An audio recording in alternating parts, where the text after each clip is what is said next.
knowing that that which I am cannot be destroyed. It cannot be hurt. Nothing can happen to it. And I just want to say, the elephant in the room is this. That's impossible for us to understand. Exactly. And the elephant in the room is the miracle. Yes. That's the only way. The miracle is the only proof that proves against the body. The body proves again and again that it's separate, it's flawed, it does this, it's a great vehicle for guilt. Whip it, send it off into the desert, burn it at the stake, crucify it. Good deal. Mission accomplished, even though you still got your guilt. But you've still got your guilt. You've still got your problem. The body does nothing to solve anything. Before we even have a conversation about Jesus or salvation history or even the body, understand the importance of symbols to us. And just notice how the words on the page are symbolic. The words as they form in my head are symbolic. The stop sign is symbolic. The government is symbolic. The Senate is symbolic. Wars are symbolic of something. It's really just mass destruction. Buildings going up or down is symbolic. Right. You know, constructing them, destructing them. People and who they are and how they identify, it's all symbolic. Symbols, symbols, symbols. We live in our heads. It's very important before we have any kind of coherent conversation about theology or philosophy or anything, is to realize we got a deck of symbols and we're just trading them and we're combining them and we're working with symbols. That's where we're at. And the Course is saying, very important, what deck you're using, what symbolic deck Exactly. you're using. Is it stacked or is it a real game? Is it the real thing? Right. This is A Course in Miracles. It is a required course. Only the time you take it is voluntary. Free will does not mean that you can establish the curriculum. It means only that you can elect what you want to take at a given time. The Course does not aim at teaching the meaning of love, for that is beyond what can be taught. It does aim, however, at removing the blocks to the awareness of love's presence, which is your natural inheritance. The opposite of love is fear, but what is all-encompassing can have no opposite. This course can therefore be summed up very simply in this way. Nothing real can be threatened. Nothing unreal exists. Herein lies the peace of God. Today's reading is from chapter 18, The Passing of the Dream. And today's reading is from section 6, Beyond the Body. There is nothing outside you. That is what you must ultimately learn, for it is the realization that the kingdom of heaven is restored to you. For God created only this, and he did not depart from it nor leave it separate from himself. The kingdom of heaven is the dwelling place of the Son of God, who left not his Father and dwells not apart from him. Heaven is not a place, nor a condition. It is merely an awareness of perfect oneness and the knowledge that there is nothing else, nothing outside this oneness, and nothing else within. Okay, does everybody have that? Can we move on? No. No, I'm kidding. We have I to mean, say that because it's loaded. Of course, my perceptive realm is to be trapped in a body. I feel trapped in a body. I feel like I'm totally caught in a body, right? Like this is HQ, like I'm in some control tower and I'm looking out at the world around me. And there's an inside. Those are my private thoughts. And there's an outside. Right, and the outside is sketchy. I see some of it. I don't see some of it. It can't come at me. Some of it's going to help me. Some of it's going to hurt me. Of course. That's all obvious. But anyway, it's saying there is nothing outside you. There's nothing outside any of you. And that's what we must ultimately learn. Well, let's get this. Let's go directly to this line. It is merely an awareness of perfect oneness. Oh, the heaven is not a place nor a condition. Yeah, heaven is not a place nor a condition, a place of an awareness of perfect oneness. In other words, I'll say that heaven, that it's all in your mind. Mm-hmm. There's no. These are criticisms that the Course in Miracles will get from different people, and they'll say, I don't know, it's pretty spacey, right? Right. Because it's saying that nothing of this is really here. It's all in your head. So that we throw it into a thing. I just want to point out quickly that what has happened is that we have demoted the mind thinking, ideas, and what we consider creativity. We've demoted the realm of ideas to just nothing. It's just Right, and everything of the body is everything. right. The body is the real deal. You know, I Yeah, mean, yeah. you better deal with your life insurance. You better deal with this stuff because your ideas about stuff, man, they're not going to help you when your bladder's falling out or whatever, or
good. Paragraph 2.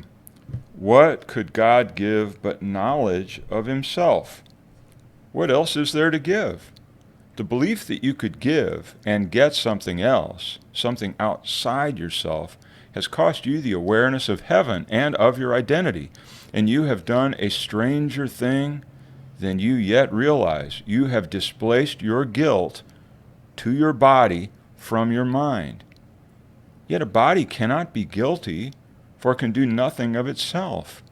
You who think you hate your body deceive yourself. You hate your mind, for guilt has entered into it, and it would remain separate from your brothers, which it cannot do. Yes. So, I mean, that clarifies this. So, from the perspective of a body ego sense, my mind is where my private thoughts are, and the mind that it's speaking of is the mind which joins all minds, and that's the only place where I can recognize myself with my brother. And yet, it's saying that I projected. The mind is not guilt in your head. Yeah, The mind is not up here. The mind is not in the brain. Right. That's what needs to be clarified. As soon as I say to myself, hey, I wonder if there's some good stuff out there, there's a flip side to the statement. It's not here. Right. As soon as I say that there's something wonderful, treasures, wonders, adventures, as soon as I identify these things, whatever they are, great material things, great relationships, beautiful people, as soon as I identify that, the flip side of it, that might excite me. But the flip side is you are not that. You lack. You are deficient. And that is an engine that thrives us. It's the proverbial grass is always greener on the other side. You know, you identify that, you know, I don't really like what I'm munching on here. I wonder if there's some greener grass on the other side. Right. Well, and the fact is, and it goes on in this, you will find greener grass on the other side. You will. Temporarily. You will, because that's the way this world is set up. Yes. So that it proves all those crazy ideas, and we're trying to get past those proofs. Problem is, you get to the greener grass, you find it's all crabgrass, and you don't like it. Well, okay, no. What happens is, you find out that in the material realm, because it's relativistic, and there is no fixed pole star, all pain and all pleasure, pain and pleasure, is a shell game, and it's a continuous shell game. So if you like playing a shell game, which really involves anxiety and insecurity, you never know when your shell is going to show up. It's like Russian roulette. You never know when the loaded thing is in there. It can be an exciting game until you hear the trigger pull. That's the part of the game in Russian roulette you do not want to explore, is that you might blow your head off.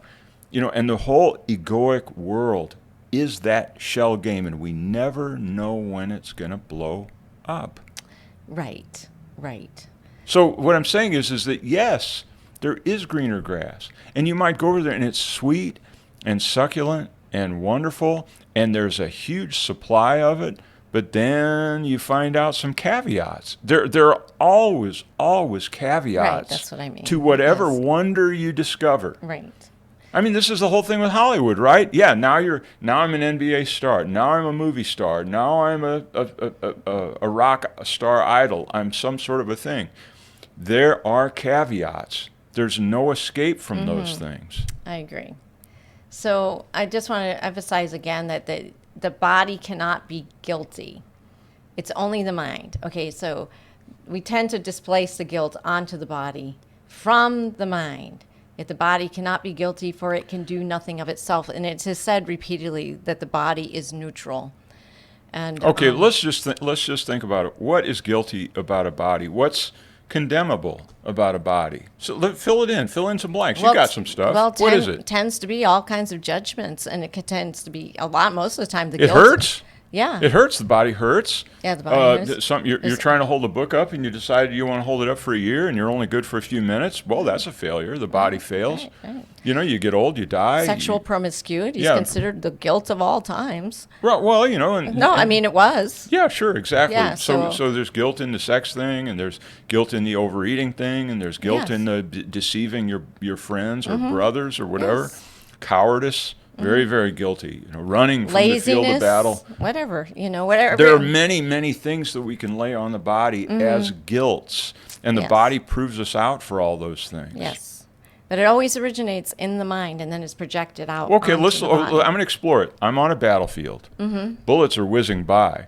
I'm crapping my pants, because this is startlingly terrifying. I know what this means. There's no illusions here.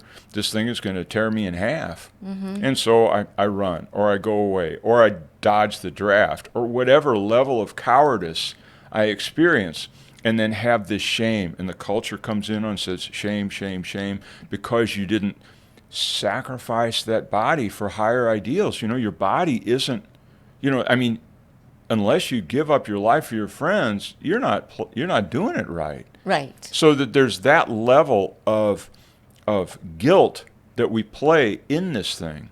Yes. And to be honest with you, I think it would take too much time to go into it. But this is how we lay guilt on the body. But I was going to get hurt. Right. What fool would stay there and take a bullet? No, I know. Just because they're dumber than me. Yeah.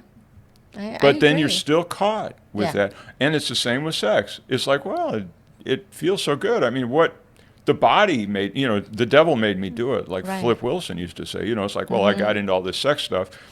Well, why wouldn't I? Why would God give me those particular excitements, if I didn't want to take advantage of this stuff, Right.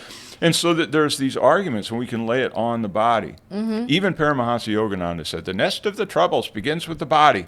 It is very, very common for us, even religious teachers, to lay guilt on the body as the problem. Yes, I agree. And that's saying it starts with the mind. So let's go on. Maybe we'll get there. Yeah, paragraph 3. Minds are joined, bodies are not. Only by assigning to the mind the properties of the body does separation seem to be possible. And it is mind that seems to be fragmented and private and alone. Its guilt, which keeps it separate, is projected to the body, which suffers and dies because it is attacked to hold the separation in the mind and let it not know its identity. Mind cannot attack, but it can make fantasies and direct the body to act them out. Yet it is never what the body does that seems to satisfy. Unless the mind believes the body is actually acting out its fantasies, it will attack the body by increasing the projection of its guilt upon it. There's a lot of words there. And I just want to point out again, as I've done several times, all of these are describing a world, a universe, and the way that universe works. If we approach this at the level of just simple statements that are lined up, stacked up one next to the other, it can be confounding, absolutely confounding. But what this is saying is, with a little bit of exploration, I can see that as they have these, it's called neti, not this, not this. It's an exercise. I have a body. Well, let's say I lose my finger. Do I still have my body? No, it's the same whole body. It's just I'm short one finger. Hand is gone. Arm is gone. Is my body going away? Well, obviously, I'm becoming hampered in terms of its function, but I'm still here 100%. Right. And I'm still a body 100%. I don't sit around and dream about that arm off someplace and wish I could stick it back on.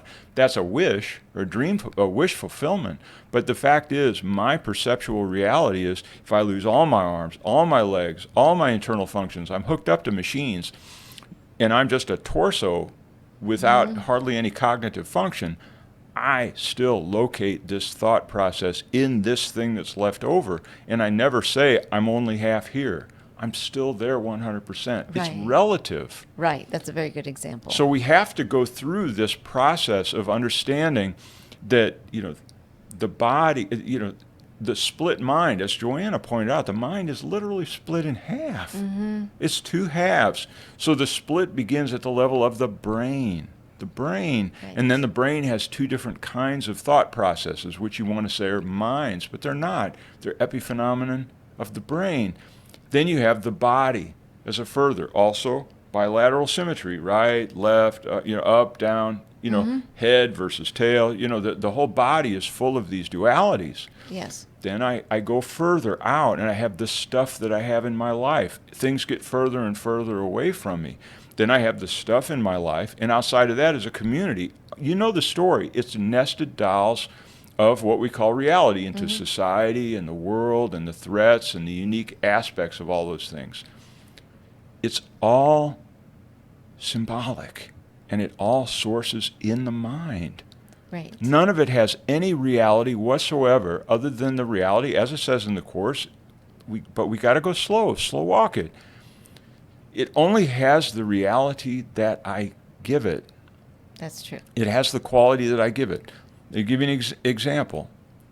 I had that house in Bend. It began as a symbol of family unity, of happiness. My kids jumping up and down, exploring the bedrooms, going upstairs and downstairs, and me going, well, let's keep our fingers crossed so we can pay for this thing. That's me. The wife is happy, kids are happy, everybody's happy. That's what it began as a symbol of.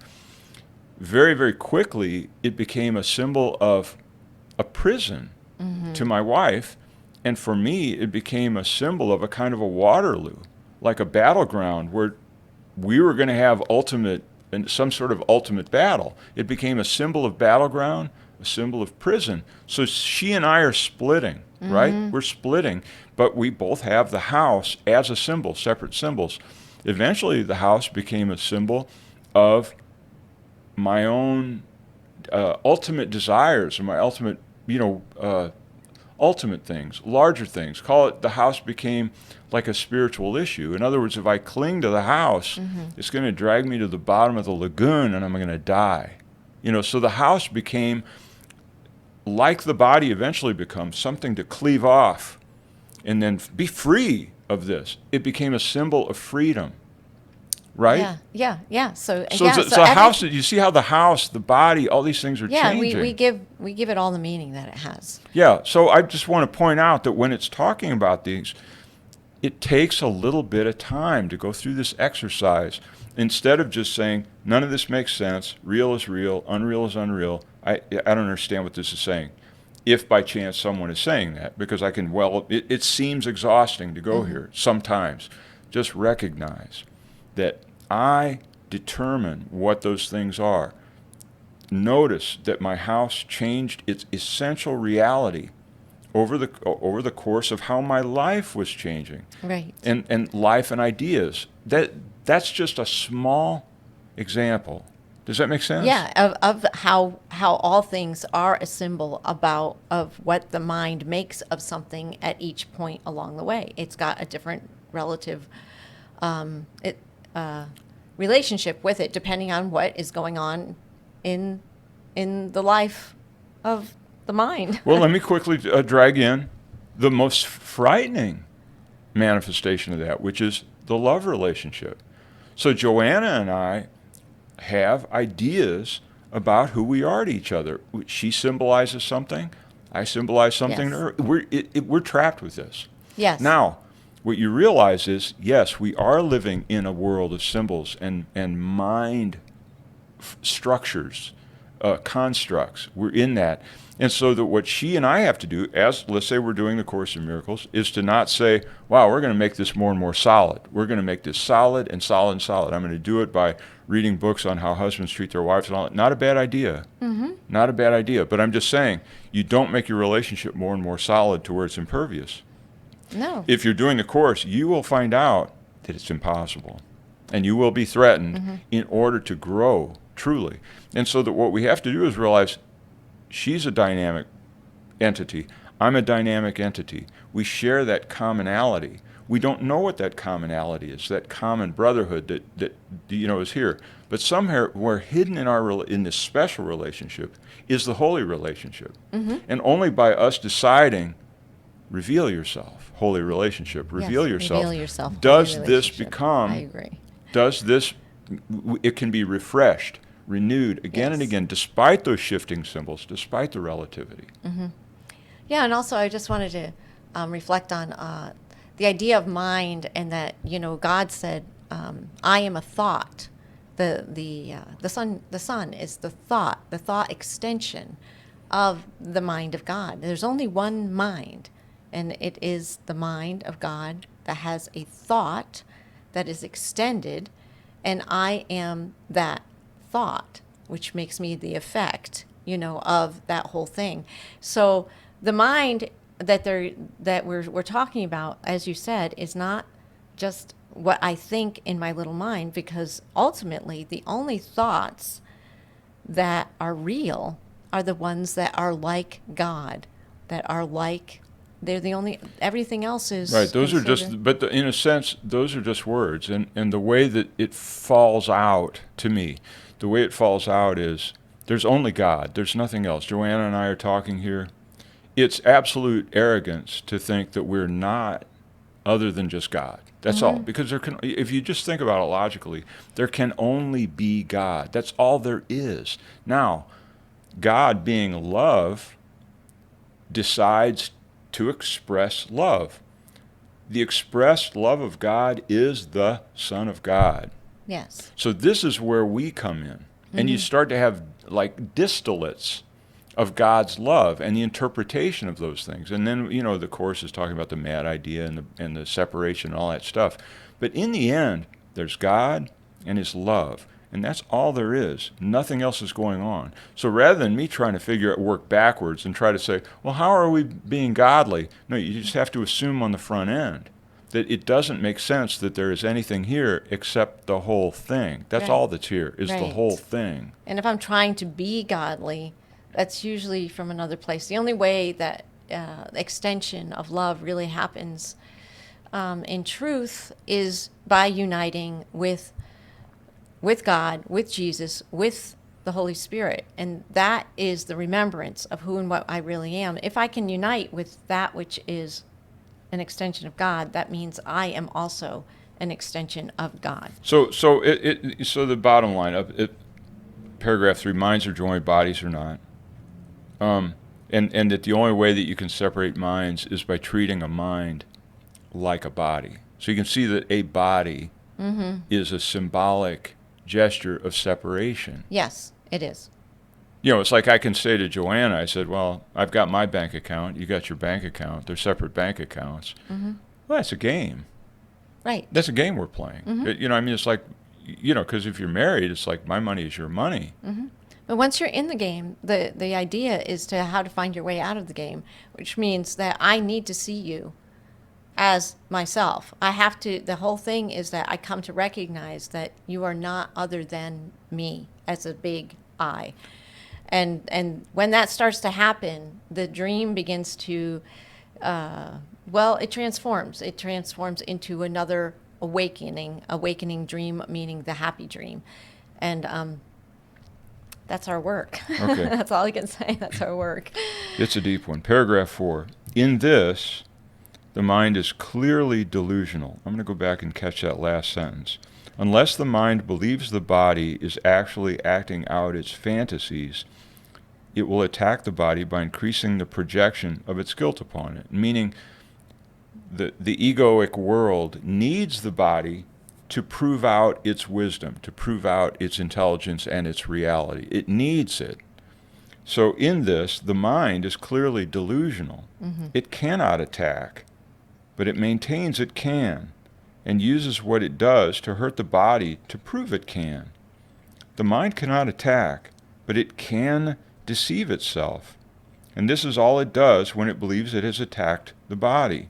It can project its guilt, but it will not lose it through projection, and through it, and though it clearly can misperceive the function of the body, it cannot change its function from what the Holy Spirit establishes it to be.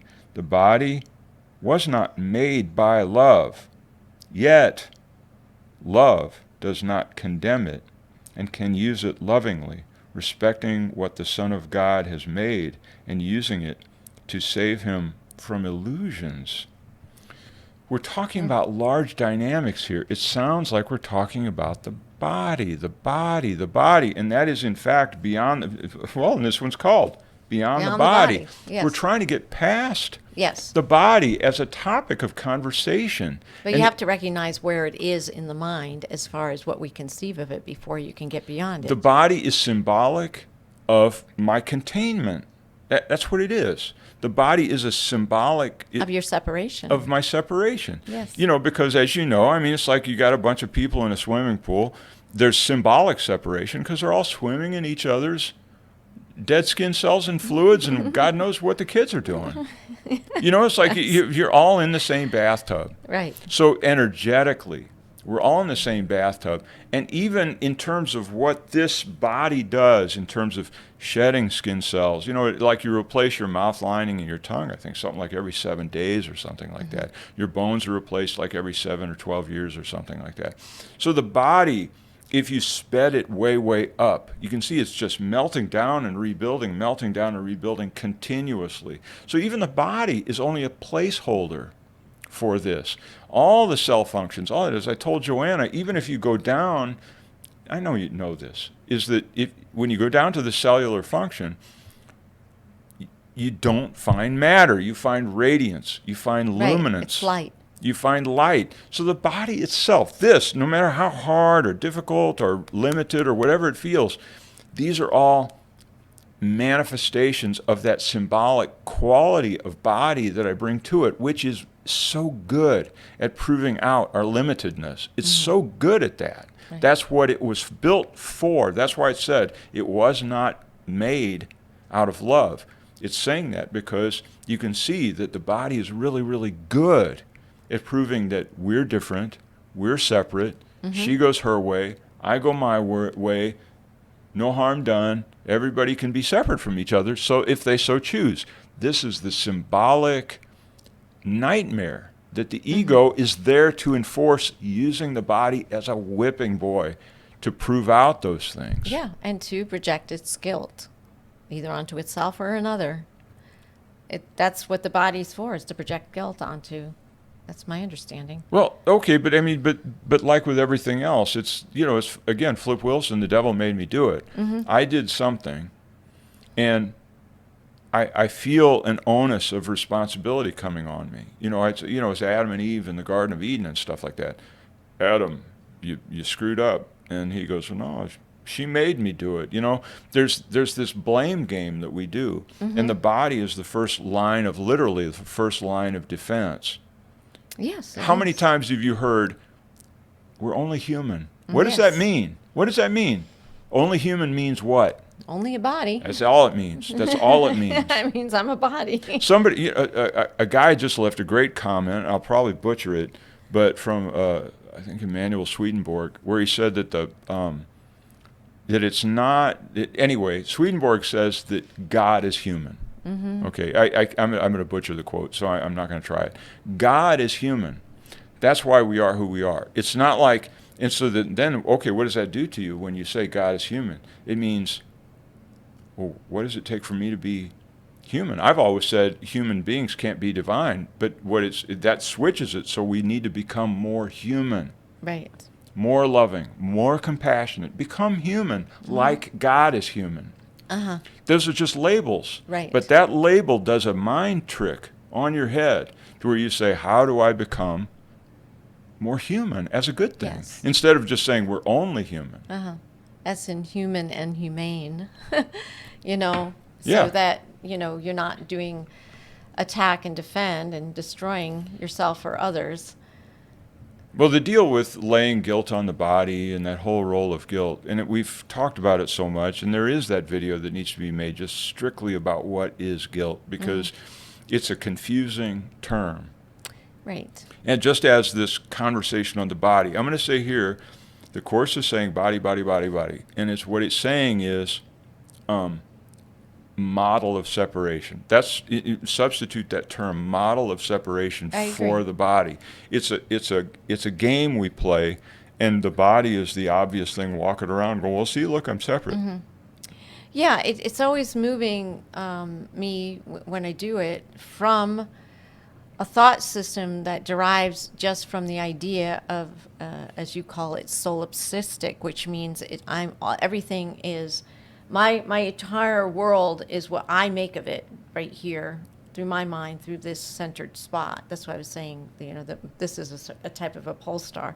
So, but the course moves me from a body-centric, egocentric self to the Son of God, eternal self. That it wants to put the priority in my thought system of not from the body-centric, but in the eternal sense of self, knowing that which I am cannot be destroyed.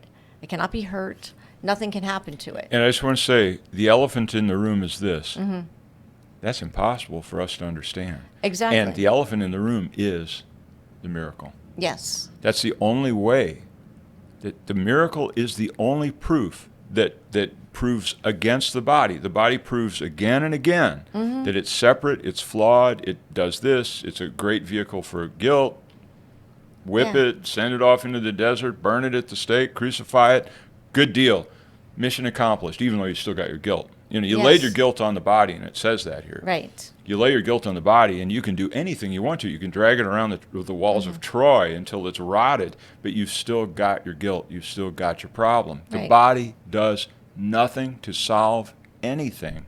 Yes. And in fact, that vision of laying your guilt on it, that's what we did to Jesus when we put him on the cross. We projected all of our guilt, as a collective of that time and probably still, onto one, so that it could be sacrificed completely and be the sacrificial lamb for, quote, the sins of the world.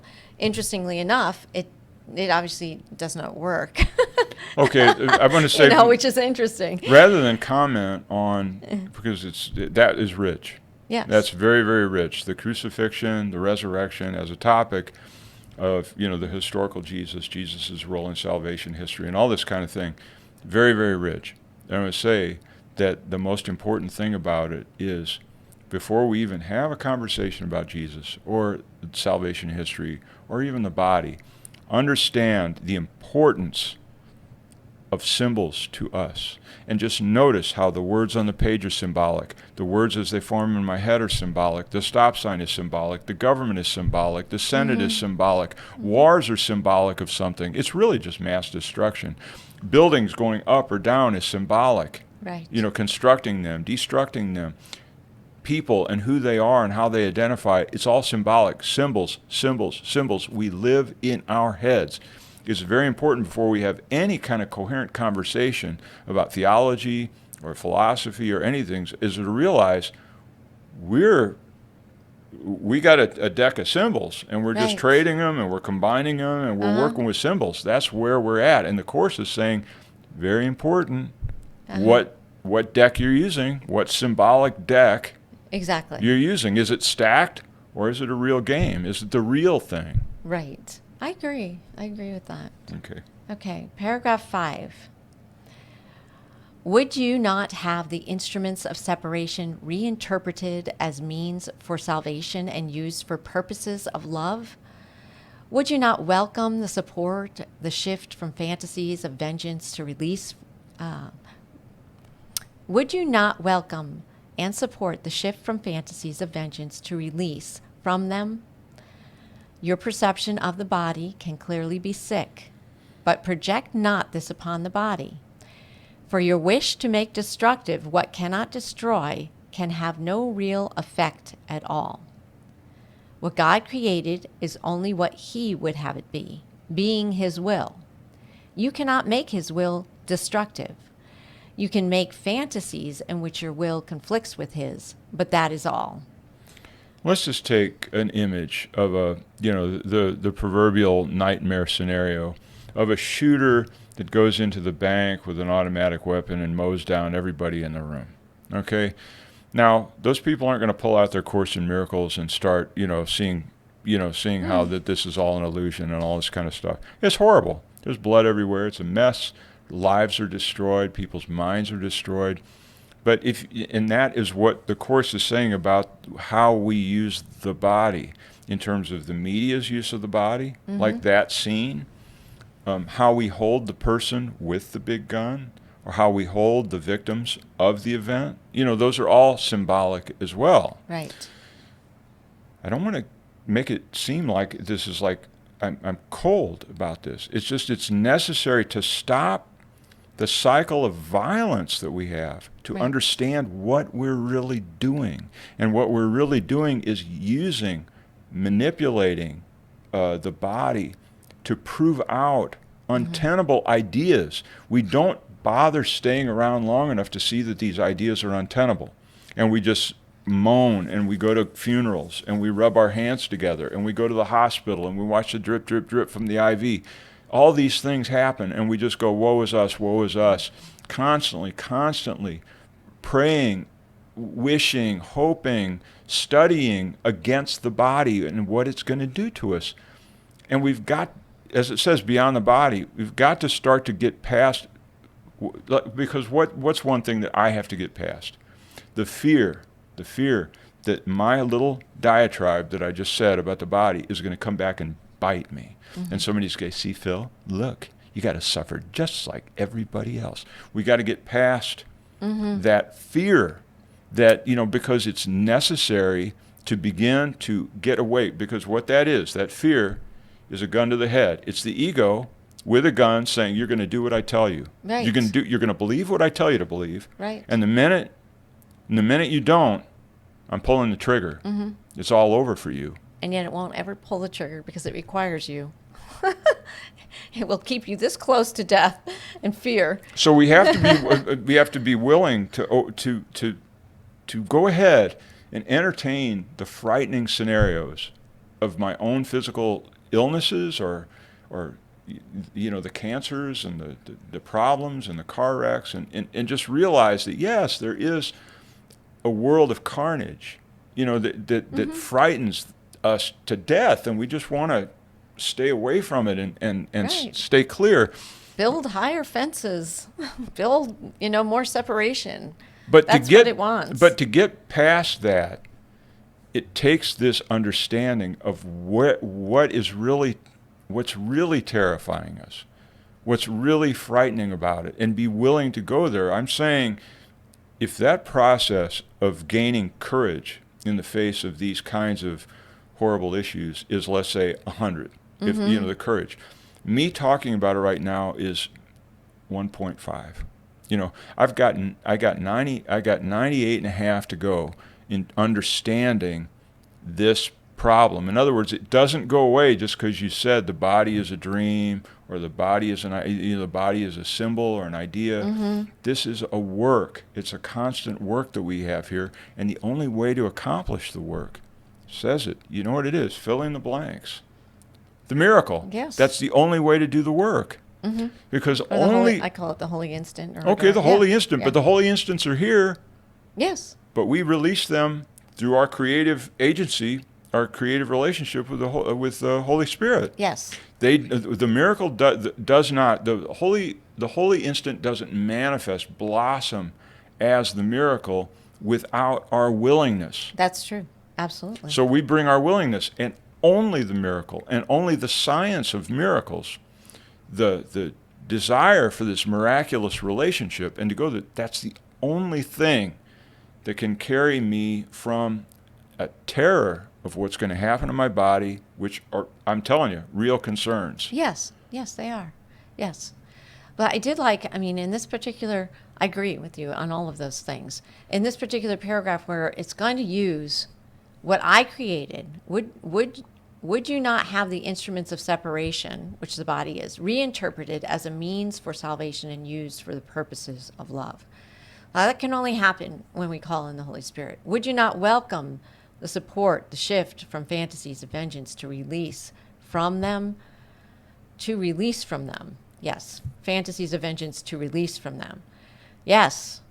Your perception of the body can clearly be sick, but project not this upon the body. So it's giving us instruction. Don't project onto the body the thoughts of the mind that will then have the body have to act out the thing that you've now projected onto it. It's going to fulfill the fantasy. Okay, let's just say I'm sick. Okay, let's say I get sick. We got to dial in. You know, let's say I'm sick or some other physical issue is going on. I have two choices. One is to go with it and say the body is dictating to me where my life goes from here on until I take care of it. That's like one way I can go. The other way that I have available to me at the same moment is to say something else is going on here. I don't understand what it is. I feel sick. I got whatever's going on, and it's dreadful. It's frightening even. I know that that's going on, but I've got to say, I know because I'm doing the work or because I want to get beyond the body, there's something else happening here. Now, as soon as I say there's something else happening here, I have to say, give me some guidance. And that the only way for to make progress on understanding what that cold, that flu, that terminal illness, whatever it is, the only way to get at it is to say, lead me through this. Lead me through this thing. I'm obviously having a perceptual problem with the body. I don't want to lay it on the body. I don't want to let the body become the screaming voice that dictates what the rest of my life is. Right. And given all of that, too, I mean, when it comes to, like, you know, I like the idea of listening to guidance. I use it all the time when some kind of something comes up. It doesn't mean that you don't take the pill or whatever else, because even Jesus, he used, you know, mud and spit on the person who was blind's eye. He actually used something. He could have just said, you can see, you know, whatever. And knowing where we are at in our thought process, sometimes we require sort of the magic in order to allay the fears of our world. You're the one that brought it up. I know. But the beauty of that passage Yes. in the gospel is he used mud and spit. Yes. That's God's creative process. When he made Adam, Oh, that's he true. made Adam out of clay and he breathed on him. Yes. So what it's saying is Jesus, in that passage, is the Almighty God. Oh, right. And he's creating this man. And that man was not a human being until Jesus gave him vision. Right. That's what that's about. That's a great analogy. I love that. I needed a reinterpretation. Apparently, the Holy Spirit spoke through him. Well, I wouldn't go that far. I don't know. The Holy Okay. Spirit uses whatever. Another body's good. Paragraph 6. It is insane to use the body as the scapegoat for guilt, directing its attack and blaming it for what you wished it to do. It is impossible to act out fantasies. Is that what it said? Yeah. It is impossible to act out fantasies, for it is still the fantasies you want, and they have nothing to do with what the body does. It does not dream of them, and they but make it a liability where it could be an asset. For fantasies have made your body your enemy, weak, vulnerable, and treacherous, worthy of the hate that you invest in it. How has this served you? You have identified with this thing you hate, the instrument of vengeance, and the perceived source of your guilt. You've done this to a thing that has no meaning, proclaiming it to be the dwelling place of God's Son, and turning it against him. Well, fantasies are of the mind. That's why, it says you're using fantasies. And so it said that you could use your mind to deceive yourself in the prior paragraphs. So now fantasies are this deception that I decide to use the mind for something it was never meant to be used for. And I'm going to use deceit to keep myself in my fantasy world. It says it is insane to use the body as the scapegoat for guilt, directing its attack and blaming it for what you wished, again, of the mind to do. It's impossible to act out fantasies. It says it's impossible to act out fantasies. Now, I why think we is that? should explore this. Okay. Because I'd say, for sure, That's what the whole, the Westworld, or that whole miniseries or whatever it was, where you can go to the Old West and there's all these robots and you can do whatever you want. I mean, they're just robots, and so you can rape the women, you can have gunfights, you can kill people. You can do whatever you want to do. It's a fantasy, and you can act out that fantasy. People do it to Disney World. They say, and I want this fantasy of being in the Magic Kingdom, and there's Mickey, and I'm in a little spinning teacup. And there's these faces around me and funny music going on, and it's like, I'm in this fantasy or haunted house. The bottom falls out. Are those not? What's wrong with that? Are those not acting out fantasies as extreme cases of where we try to set ourselves up to live out fantasies, or paintball, laser gun, laser tag? Are those not acting out fantasies? Let's use the intense Yes, and one. each one, though, is with the idea that my body is still protected because it's, quote, not quite real. In other words, this paint gun is not a bullet. The things that are popping up around me in the Magic Kingdom or wherever it is in Disney World is not going to harm my body unless something malfunctions. And suddenly, you know what I mean? It's all designed to give me the sense of something going on without a threat to the mind that thinks it is a body. Well, let me take a shot at laser tag, because I actually did play laser tag one time. Okay. Very intense. And I'm going to say that, let's say I'm playing laser tag, totally steeped in kill or be killed. That's right. Eat or be eaten. I mean, it's I very, know, very I played intense. paint gun. I would never play paintball again. It's very intense. Yeah, I it's mean, very my intense. adrenaline was off the chart. Yeah. So how is it that isn't a fantasy that works? I'm going to say that it works this way, is that the whole time I'm going through it, I'm in my head, and I know that these are just bits of light, and there's a scoring process that happens, and that when I get hit, like shot in the shoulder or a kill shot or whatever in laser tag or paintball, there's a brief, inevitable thought, which is, that would have killed you. Yeah. You'd be dead. And so that in a way, you're reminded always of the nightmare that the body is, it's almost like the game makes it so that you're invulnerable. You can't be killed. And yet, the purpose of the game is to remind you second by second by second how incredibly vulnerable and dangerous the world is. That's what it's for, and that's why the adrenaline rush. Yes. The obvious one is that's what the whole porn industry is. I think it's saying that it is impossible to act out fantasies, for it is still the fantasies you want, and they have nothing to do with what the body does. Again, it's trying to say that it's the mind that creates the fantasies. And so you're saying that we've deceived ourselves. Remember, back in the prior paragraphs, it's saying you can make the mind deceive yourself about what you're up to and make the body project its guilt onto the body. And so now I'm in a deceptive fantasy that the body is what's doing all of this, but really the mind is what started the whole thing. And I've got one. Okay. It clarifies it for me.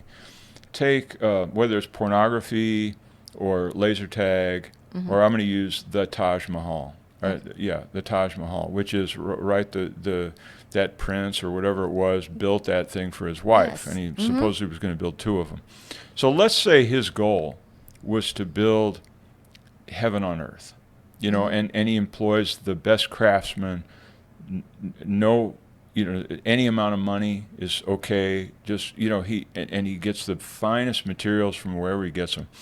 Let's say it is the perfect building. It's still not heaven on earth. Right. It's still not the fantasy that he had intended. No matter how well we refine our thought of a blade that cuts infinitely sharp and slices right through, there's always going to be some pullback, some limitation of that physical object, whether it's a body or a building or a tool. They'll always have problems that betray that the mind has not been served. The mind has not yet had its fantasy fulfilled. Right. And it will have to go on and on and on, trying and trying and trying to fulfill, which is the engine that drives pornography. Yes. The idea that fantasy will never, ever, ever be fulfilled. Yes, I agree. So so I hope that clarified as well the fact that the fantasies are born of the mind, and we project through deception from the mind onto the body, that the body that is what acts out our fantasies, but it's impossible for it to do that. So it says they have nothing to do with what the body does, because the body is considered neutral. It's not something that does of itself. It always requires the mind to do anything, and we have projected that onto it. It does not dream of them, but make it a liability where it could be an asset. How has this served you? You have identified with the thing you hate, the instrument of vengeance, and the perceived source of your guilt. The body, in that case, it's saying that the body is an unwilling victim. Yes, of the fantasies of the mind, and the body doesn't dream of any fantasies. I don't have my body doesn't want to be Mr. Universe. My body doesn't want to be a rock star. No, it's the mind. But the mind drives it through those scenarios. Absolutely, yeah. Mm-hmm. And so it's saying it could be used as an asset. You have done this thing that has no meaning, proclaiming it to be the dwelling place of God's Son and turning it against him. Cannot be.